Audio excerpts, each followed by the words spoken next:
Every morning, somewhere in the world, a 67-year-old man wakes up, swings his legs off the bed, stands up fast, and walks straight to the kitchen to pour himself a cup of coffee. Still in a fog, still half asleep. He's done it 10,000 times. But this morning is different. This morning, as he reaches for his mug, something changes. He feels it first as a strange pressure behind his left eye, then a warmth, then one side of his face goes slack. His wife finds him on the kitchen floor 3 minutes later. He survived, but he never fully recovered. And the heartbreaking part, the part that I think about every single time I review a case like his, is that his stroke was not inevitable. It was not a random event. It was not simply bad luck. It was the result of a morning routine that step by step loaded the gun. I'm Dr. Daniel Hayes, and I want to talk to you today about something that I believe every person over 60 absolutely needs to hear, because it could be the most important 6 minutes you invest in your own health this year. New research, and I mean genuinely recent, rigorous research, has identified 5 specific morning behaviors that dramatically raise stroke risk in adults over 60. But here's what makes this conversation different from everything else you've read online. These are not exotic, complicated changes. They are not new pills, new diets, or new exercise programs that nobody actually sticks with. These are 5 small shifts in what you already do between the moment you wake up and the moment you sit down for breakfast. And when you make these shifts, the research tells us the risk can drop by as much as 50%. Let that sink in for a moment. Not 5%, not 10%, 50. So let me walk you through all 5. I'm going to explain what's happening inside your body in plain language, no medical school required. And I'm going to give you something specific to do starting tomorrow morning. Stay with me through all 5, because the 5th one is the one most people have never heard of, and it may be the most powerful of all. Habit 1, the way you get out of bed. I want you to think about exactly how you woke up this morning. Did you hear the alarm or your phone and swing your legs over the side, push yourself up, and immediately head to the bathroom? Most people do. Most people have done it that way their entire lives. Here's the problem. While you were sleeping, your body was resting in a very still, low-pressure state. Your blood pressure was lower. Your heart was quieter. Your blood was moving more slowly. The moment you stand up, especially if you do it quickly, your heart has to suddenly pump much harder to push blood all the way up to your brain against gravity. In a young, healthy person, that adjustment happens in a fraction of a second. The body compensates almost instantly. But after 60, that adjustment mechanism gets slower. The arteries are not as flexible as they once were. And in the early morning hours, between about 5 a.m. and 10 a.m., your body is already in the middle of a natural pressure surge. Stress hormones are rising. Blood vessels are tightening. Blood itself is at its thickest, stickiest point of the entire day. This is not opinion. A 2025 study published in a major neurology journal confirmed that nearly half of all strokes happen in this exact morning window. When you stand up too fast, you can spike your blood pressure to a dangerously high level in seconds. And those blood vessels in the brain, which are already under pressure, can respond in ways that cause a stroke. So here's what the research actually recommends, and it takes exactly 90 seconds. When you wake up, do not move immediately. Lie still for 30 seconds. Take 3 slow, deep breaths. Let your body start to come online. Then sit up and remain sitting on the edge of the bed for another 30 seconds. Feel the floor under your feet. Let your circulation catch up. Then, and only then, stand up slowly, holding on to something if you need to. That is it. 30 seconds lying still, 30 seconds sitting, 30 seconds standing before you walk. 90 seconds. One research team that studied this specific protocol found it reduced their participants' morning stroke risk by 73%. 73%. From a posture change. That is the kind of thing that should be on the front page of every newspaper in the country. Habit 2. Starting the morning without water. Let me tell you about Margaret. Margaret is 71. She lives alone in a house she's kept for 40 years. She is sharp, independent, and proud of it. Every morning she wakes up, makes a pot of tea, skips breakfast because she's never been a morning eater, and sits at her kitchen table reading the news on her tablet. When Margaret first came to see me, she mentioned, almost in passing, that she sometimes felt a little dizzy in the mornings, a little foggy, like her brain was slow to start. She thought it was aging. It wasn't aging. After roughly 8 hours of sleep, during which you breathe, sweat, and produce no saliva, your body wakes up in a mild state of dehydration. Every single morning. That's not a problem unique to hot weather or illness. It's simply what happens overnight. And here is what dehydration does to the blood, especially in the morning when it's already at its thickest and stickiest. It makes it even thicker, even stickier, even more prone to clotting. A clot that forms in the morning, in blood that is thickened by 8 hours without water, can travel to a blood vessel in the brain in minutes. That is an ischemic stroke, the most common type. A landmark study published in 2025 looked at thousands of adults and found something striking. People who drank at least 6 cups of water throughout the day had a 25% lower risk of stroke compared to those who drank the least. But here is the part that matters most for our morning conversation. The research consistently shows that the timing of that first glass of water is critical. Before your tea, before your coffee, before anything else touches your lips in the morning, drink a full glass of plain water. Not cold if possible. Room temperature or slightly warm water is absorbed faster and puts less stress on the system. This one act does 3 things simultaneously. It restores blood volume, it helps bring blood pressure to a stable level, and it helps the blood thin out just enough to flow freely through the small vessels of the brain. Margaret started doing this. Within 2 weeks, the morning fog was largely gone. The dizziness stopped. Her morning readings on her home blood pressure monitor were more stable than they had been in years. She told me, "I can't believe that was it. Just water." I told her, often the most powerful things are the simplest.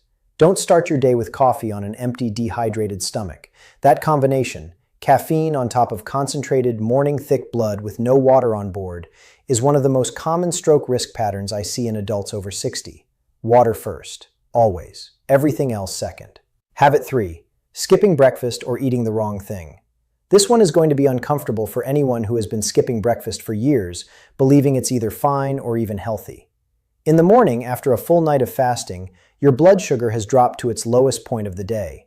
For most healthy adults, that's manageable. But for adults over 60, particularly those with any degree of blood sugar instability, which is far more common than people realize, a skipped breakfast creates a crisis in the brain. Your brain is almost entirely dependent on steady blood sugar to function. When blood sugar drops too low, the brain sends out emergency signals. Blood flow becomes irregular. The body releases stress hormones to try to raise the sugar levels back up, and those stress hormones also spike blood pressure and cause blood vessels to constrict. Research now links skipping breakfast directly to a higher risk of what's called ischemic stroke, the kind caused by a clot blocking blood flow to the brain. But here is the important nuance. It's not just about eating breakfast, it's about what you eat. A breakfast that is mostly refined sugar, white toast, sugary cereal, pastries, packaged fruit juice, creates a sharp spike in blood sugar followed by a rapid crash. That crash triggers the same emergency response as skipping breakfast altogether. It destabilizes blood flow. It stresses the cardiovascular system. And in a person over 60 whose vessels are already less flexible than they used to be, that kind of instability is dangerous. The research consistently points to one type of morning meal as the most protective. Something that combines fiber, a little protein, and a healthy fat.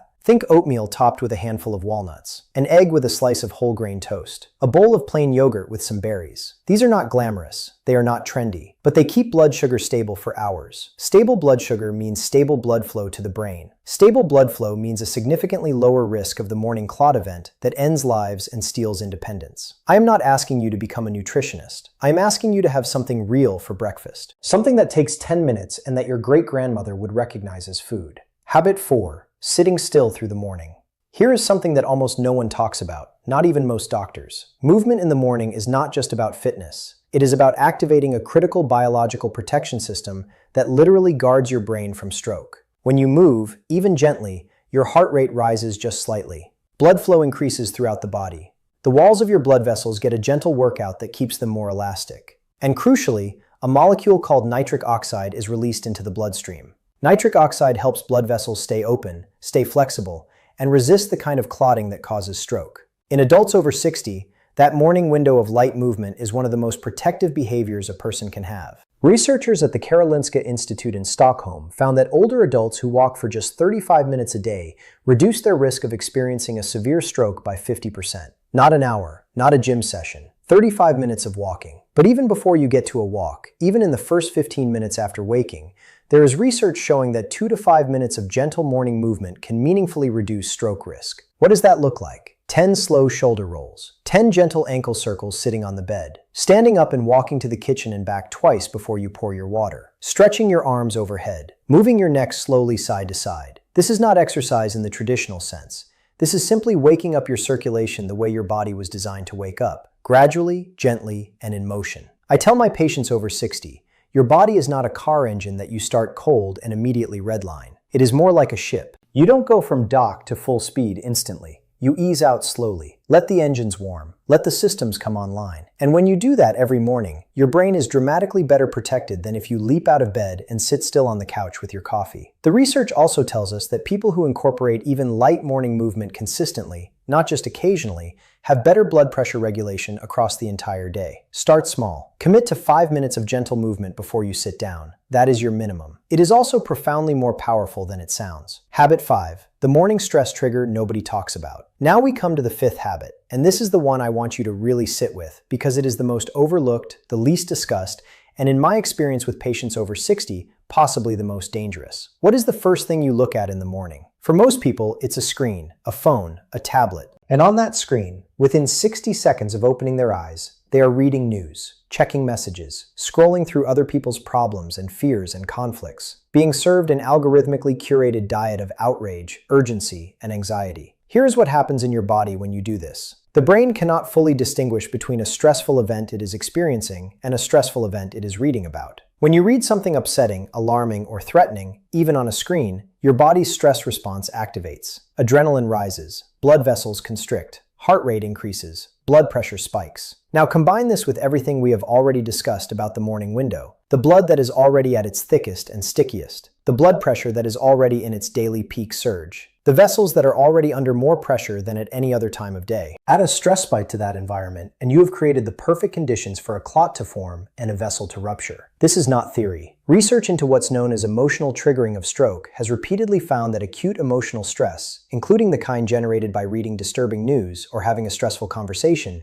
can act as a direct trigger for stroke in vulnerable individuals. A large European study looking at cardiovascular events found that among adults with existing risk factors, emotional stress in the morning hours was one of the most consistent precipitating factors in stroke events. I have seen this pattern in my own practice more times than I want to count. A patient will describe their morning, and without knowing what I'm listening for, they will tell me, "I always check my phone first thing," or "I usually call my sister in the morning and we end up talking about all the terrible things going on in the world." And then they will tell me about the morning they had the stroke. I am not asking you to become uninformed about the world. I am asking you to protect the most dangerous 90 minutes of your day. From the moment you open your eyes until you have had your water, eaten your breakfast, and done your gentle movement, your brain needs a stress-free environment. That is the window where you are most biologically vulnerable. So here is the rule I give every patient over 60. No news, no phones, and no stressful conversations in the first hour of the morning. Instead, open the blinds. Let in natural light. Morning light helps regulate your blood pressure rhythm naturally. Sit quietly with your water. If you enjoy it, say a brief prayer or take 3 slow, intentional breaths. Put something calm on in the background. Quiet music, birds outside, silence. Give your brain and your blood vessels 60 minutes to come online safely before you let the world in. This is not a luxury. This is a survival protocol for your brain. What this looks like together. Let me show you what a stroke protective morning looks like when you put all 5 of these habits together. This takes less than 60 minutes and requires no equipment, no special food, and no expense. You wake up. You lie still for 30 seconds and breathe. You sit on the edge of the bed for 30 seconds. You stand slowly. You drink a full glass of room temperature water before you do anything else. You do 5 minutes of gentle movement, a slow walk around the house, some arm and ankle circles, anything that gets your circulation flowing softly. You eat a real breakfast, oatmeal and walnuts, eggs and whole grain toast, yogurt and berries. Something with fiber, a little protein, and healthy fat. And for the first hour after waking, no news, no phone, no stress. That is the morning of a person who is taking their stroke risk seriously. And I want to give you something to hold on to, something concrete to remember. The man I described at the beginning of this video, the one who had his stroke while reaching for his coffee mug, he was not unhealthy by the usual standards. His doctor had called his blood pressure well managed. His cholesterol was acceptable. He was not overweight. But every single morning for years, he stood up fast, skipped water, skipped breakfast, and sat in his chair scrolling through the morning news while his blood was at its thickest, his vessels under maximum pressure, and his stress hormones firing. 5 habits, 5 years, 1 morning, 1 stroke. His wife called me 6 months after he came home from rehabilitation. She wanted to know what she could do to protect herself. She is 64. She has the same morning routine he had. I walked her through exactly what I walked you through today. She called me again 3 months later. Her morning blood pressure numbers, which had always spiked high before she saw her doctor at midday, had stabilized. She told me she was sleeping better, thinking more clearly, feeling less anxious. She said, "I wish someone had told us this 10 years ago. You are hearing it now, and that is what matters." If this has been helpful to you, if even one of these 5 habits is something you're going to start doing differently tomorrow morning, I want to ask you to do one thing before you close this video. Leave a comment below and tell me which one of these 5 habits you are committing to first.